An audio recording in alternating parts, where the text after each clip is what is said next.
Po, topic natin pag tumatanda na tayo, edad 40, 50, 60 years old, merong mga bagay bawal na gawin. Okay? Mga bawal na lifestyle na to. Kasi syempre, pag tumatanda tayo, dapat ang focus natin, pampahaba ng buhay. Okay? Hindi na pwede yung mga dating gawain. Tingnan natin 1 to 18 to. Number 1, dapat controlled na yung mga numbers natin. Anong numbers? Yung blood pressure natin. Hindi na pwede hayaang mataas yan. Pag 40 and above ka na. Yung blood sugar, yan dalawa pinakamahalaga. Blood pressure, dapat mas mababa sa 140/90. Blood sugar, dapat 100 and below. Hindi pwede mataas. Okay? Number 2, ano yung mga bawal pag tumatanda na? Bawal na yung mga junk food. Okay? Mga junk food natin, di ba pag bata tayo, puro tayo chips, chichirya, lahat ng gusto natin, di ba? Pero pag matanda na, hindi na po pwede yan. Yung mga matatamis, okay? Yung paborito nating matatamis na mga donut na puro icing, pang bata lang yun. Pag edad 40 na, 50, 60, naku, konting-konti na lang kakainin mo yan. Isa pa, sama natin sa number 2, soft drinks. Okay, soft drinks. Pag bata ka pa, wala ka pang 40, sige, mag-soft drinks ka. Pero meron nagkaka-diabetes, edad 30 pa lang. Pero kung 40, 50 years old, senior na, tingin ko hindi na pwede masyado mag-soft drinks. Iwas na. Okay? Alam naman natin, sobrang tamis yan. Number 3, pag tumatanda na, bawal na yung maraming kinakain. Diba? Pag bata tayo, talagang all you can eat, kain ng kain, only rice, 2 cups, 3 cups, pag bata yun. Pag tumatanda, tandaan nyo, dapat konti lang ang kinakain. Tingnan nyo yung mga taga-Japan. Kaya mahaba ang buhay ng mga Japanese. Konti lang sila kumain. Tingnan nyo yung mga bento box nila. Ang liliit, di ba? Ganun lang kaliliit dapat. Kahit yung dessert nila maliit. Isa pa, mas matanda tayo, mabagal ang metabolism. Pag mabagal ang galaw ng katawan natin, mabagal metabolism, mabilis tayo tumaba. So you have to eat less. Actually, may pag-aaral yan Yung taong mas konti ang kinakain, mas payat, mas mahaba buhay. Nakakagulat. Mas konti kinakain, mas mahaba ang buhay. Mas payat, mas okay pa. Kasi siguro, pag marami pagkain, nahirapan yung katawan. Number 4, dapat tama na kinakain natin. Okay? Hindi na pwede masyadong matataba, mamantika. Pag tumatanda na, dapat marami ng gulay, marami ng isda, di ba? Gulay, isda, prutas, yun ang kakainin natin. Number 5 na bawal sa nagkakaedad, ito, magugulat kayo. Number 5, hindi na pwede masyadong pagpupuyat o yung walang tulog buong gabi, inuman buong gabi, night out, hindi na kaya pag tumatanda. Pag bata pa tayo, kaya hindi ka matulog 2 araw, di ba? Kaya ng katawan. Pero ngayon, hindi na kayang sobrang puyat. Kung bata ka pa, kaya mo pa mag-duty. Parang kami mga doktor. Diba? 36 hours duty namin, kaya namin noon yon. Pero ngayon, papa-duty mo ng 36 hours, hindi na kaya ng katawan. Manginginig na ang katawan. So, sobrang puyat, hindi na bagay yan pag tumatanda. Number 6, sobrang stress. Okay? Sobrang galit.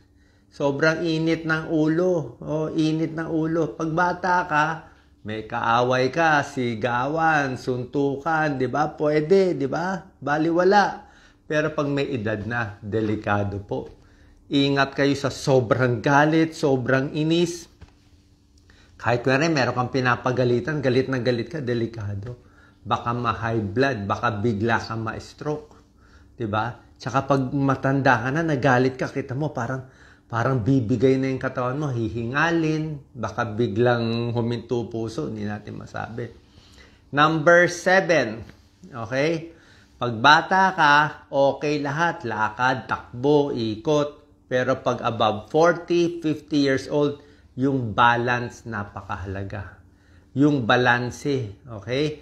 Kasi ngayon, hindi na pwede pabigla-bigla pag edad 50 pataas. Kasi na-off balance na tayo. Mapapansin nyo yan. Pag-akyat ng hagdanan, pagbaba ng hagdanan, paglakad, medyo unsteady na. Dati, bababa ng hagdanan, walang hawak, di ba? Kayang-kaya natin, bababa tayo, may dala tayong bag. Pero ngayon, maganda hawak na kayo. Kung may kasama, wala namang masama humawak. Mamaya, mamali ka ng tapak, matumba ka. Okay? Number 8. Pag tumatanda na, dapat, ito yung pinaka-secret ko, dahan-dahan sa galaw. Ano ibig sabihin dahan-dahan sa galaw? Slowly. Actually, sabi yan ni Donald Trump, si dating Presidente Donald Trump. Ang turo niya, ganyan. Sabi niya, dahil matanda na nga siya, di ba, nung president siya daw lagi dahan-dahan, akyat ng airplane, pababa, slowly, tingin, pag-ikot, slowly. Bakit? Pag tumatanda tayo, maraming delikadong movements. Yung balance mo nawawala. Yung hilo mo mas madalas. Tama, di ba? Pag tumatanda, more vertigo, more hilo. Tumingin ka lang dyan sa baba, tumingin ka ganyan, mahihilo ka na Biglang ikot, medyo mahihilo ka na. Pero pag bata ka, di ba, iikot-ikutin ka nung kalaro mo, kaya natin Pero pag tumatanda, slow movement. Isa pa, mabilis na mapilay kung matanda. Oras na maling tapak, matatapilok. Maling ikot, biglang sumakit na yung likod. Diba? Tulog lang konting mali, stiff neck na agad. Bakit? Maraming diferensya. Pag tumatanda, yung neck, nagkaka-problem. Shoulder, nagkaka-problem. Likod, may problema. Tuhod ng may edad. Diba? Kamay, tuhod, lahat yan humihina. Pati puso, pati baga. Kaya slow movement lang. Huwag mong papagurin yung katawan, yung biglang akyat ng hagdanan, 2 palapag, kita mo, hingal na hingal kayo. Diba? Parang hinahabol nga. Dati hindi naman. Bakit? Mas mahina na ang baga at puso, mas matigas na yung puso pag tumatanda. Pati yung mga ugat tumitigas. Number 9. Paggising sa umaga, dahan-dahan din pag matanda na. Marami yan nangyayari. Meron akong kakilala. Paggising sa umaga, nahilo siya, bumagsak. Na-fracture ata. Fracture kamay, fracture likod. Yan si Doc Lisa, minsan bagong gising, nagmamadali, biglang upo. Nag-vertigo siya. 3 araw, umikot yung buong bahay. Kasi nga, pag biglang ano na yung tenga nasa tenga yung balance natin Nagkaroon ng vertigo. Tsaka delikado rin sa morning, yung biglang gising, biglang trabaho sa umaga, meron na i-stroke. Ang oras na pinakadelikado sa stroke umaga.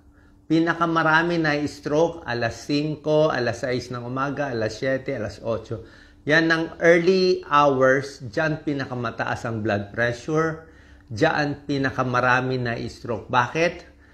Usually kasi buong gabi, pagising sa umaga kasi ang dami mo na iniisip Ang dami mo nang gagawin, di ba? Bagong gising, tumataas yung cortisol, yung stress level natin. Pati blood pressure mataas. Kaya nga yung gamot sa high blood, maganda inumin sa gabi.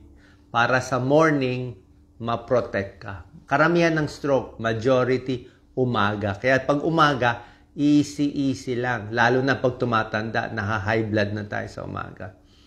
Number 10, ito bawal na yung mag-isa. Diba? Alam ko, pag bata tayo, diba kayo mga kabataan, kaya natin mag-isa. 1 buwan, tayo lang sa dorm natin, diba? Kaya natin yan Diba? Loner tayo, solo tayo, di natin kailangan kaibigan, kaya yan kung bata ka. Pero, pag tumatanda na, hindi na po pwede. Ang pampahaba ng buhay, sabi to ng mga edad 100 pataas, yung mga lumampas ng 100, ang pinakamasaya at pampahaba ng buhay nila, kaibigan, kakilala. Kaya yung mga senior gusto mag-usap-usap. Yan ang kailangan.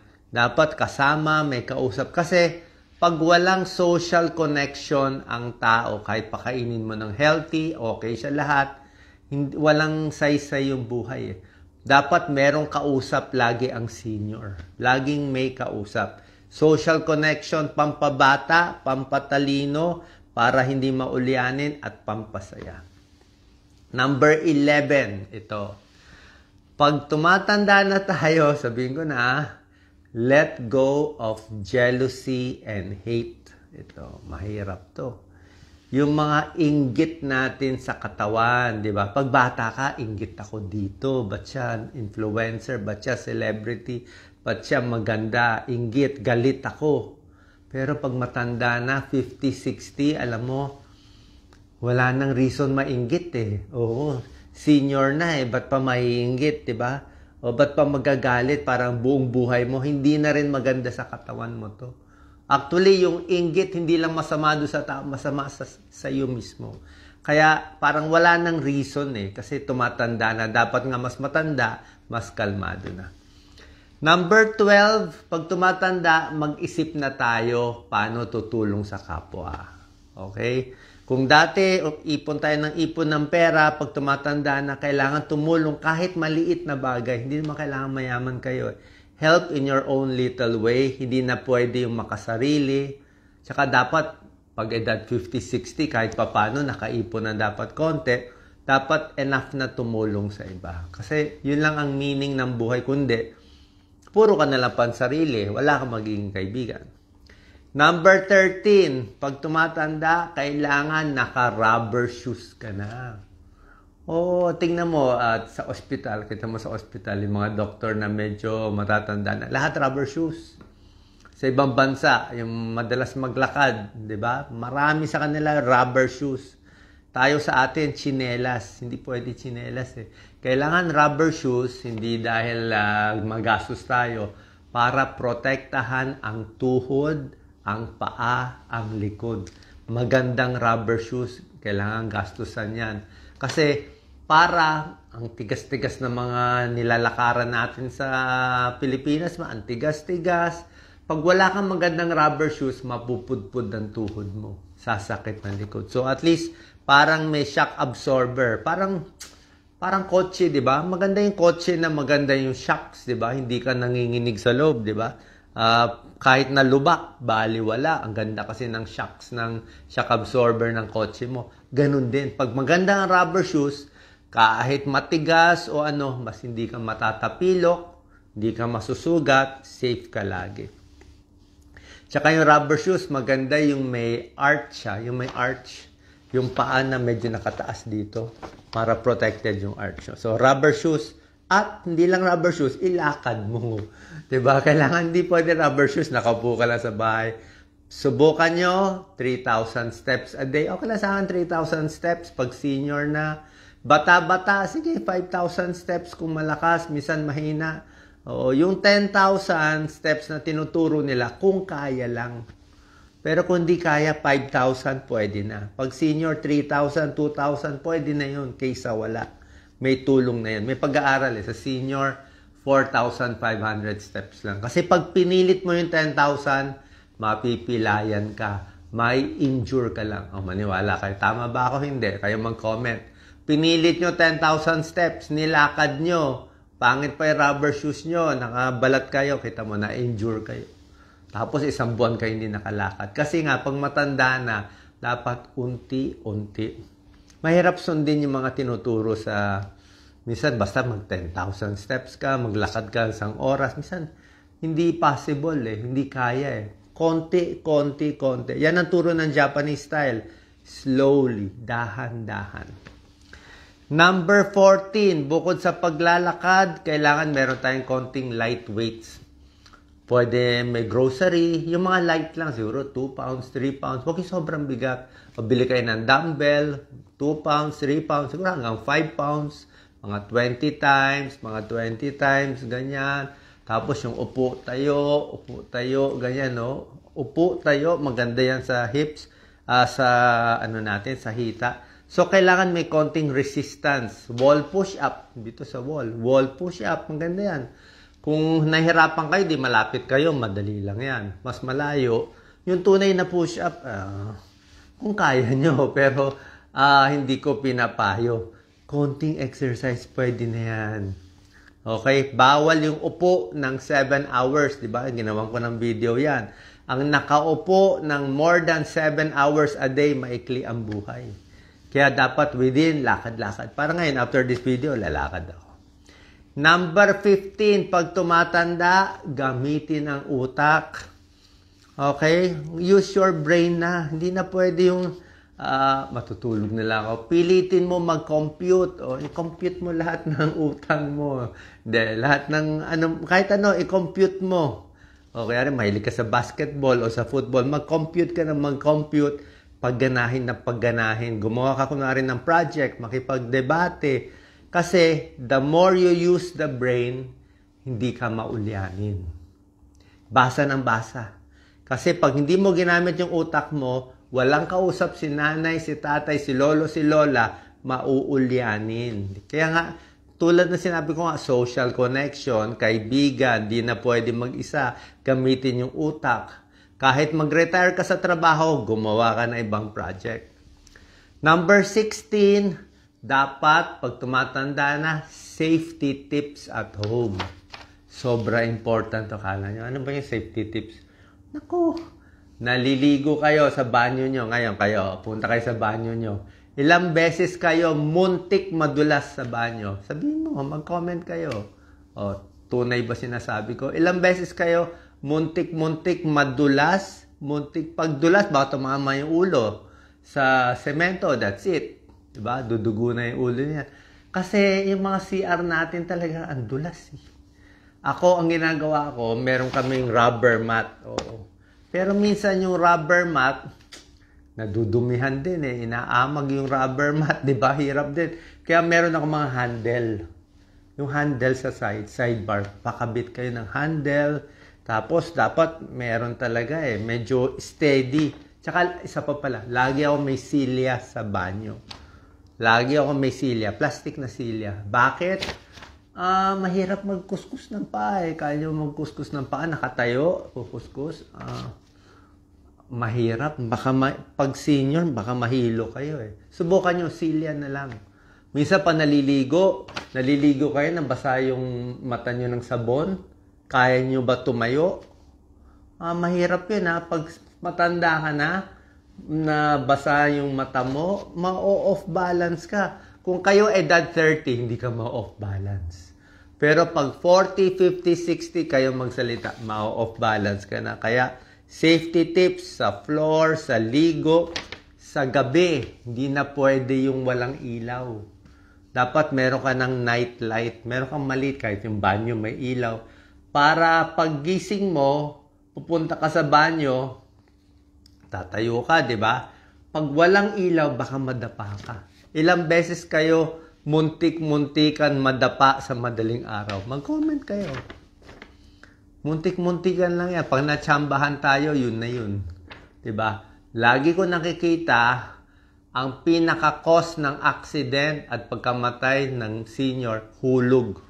Hulog sa CR, tumama yung ulo, hemorrhage. Hulog sa kama.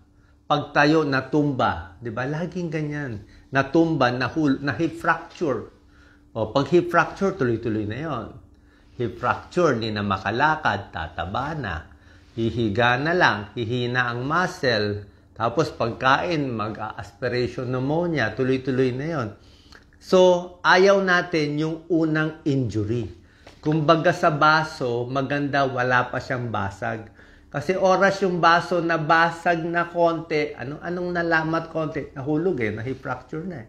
Natumba na eh, hindi na makatayo eh. Oras na nabasag na siya, mabilis na siya mabasag ulit. So, ganun din sa tao. Oras na na-stroke na, baka magtuloy-tuloy. Oras na napilay na o hindi na makalakad, lagi na naka-wheelchair, tuloy-tuloy na yon.